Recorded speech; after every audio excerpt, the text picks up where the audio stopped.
Welcome to my blog. I'm from Baal Student that I can help you to understand the denotation and connotation. So be sure that you like the video, subscribe and hit the notification bell. And lastly, I hope that you can tap back to me after you watch a video and leaving a comment.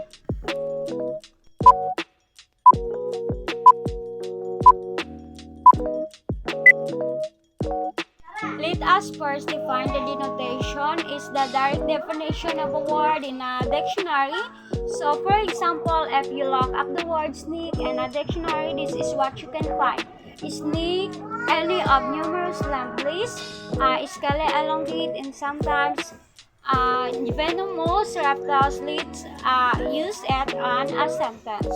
So the snake called itself around the branch. So as you can see, the word snake on the sentence refers to the animal and reptiles. So right now, let's have connotation is the emotional and imaginative association surrounding a word, and other word it is a feeling or idea.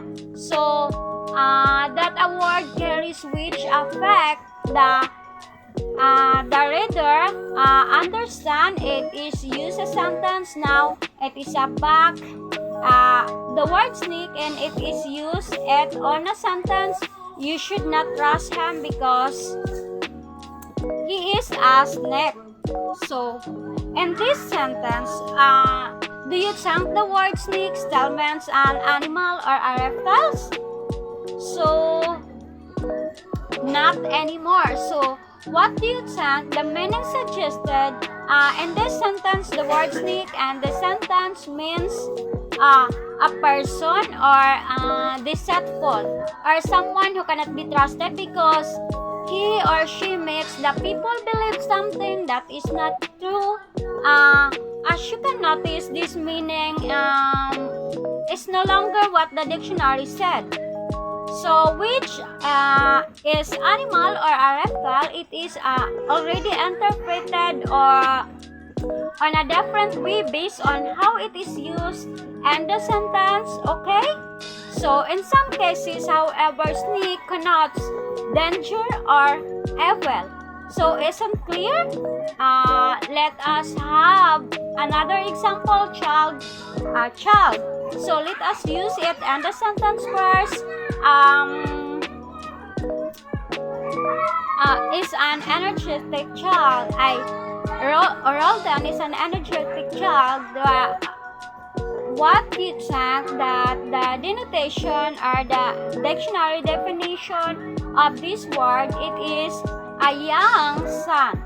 So let us have the connotation of the word child. Let's use it and the sentence first. Marisa said on. So Marie said, I am mad at my husband. He is such a child based on how the word child and use the word child and the sentence. What do you think? It is connotation. So doesn't mean that the husband of Marie shows an immature behavior, and this is one of the connotation of the word child. So that's all.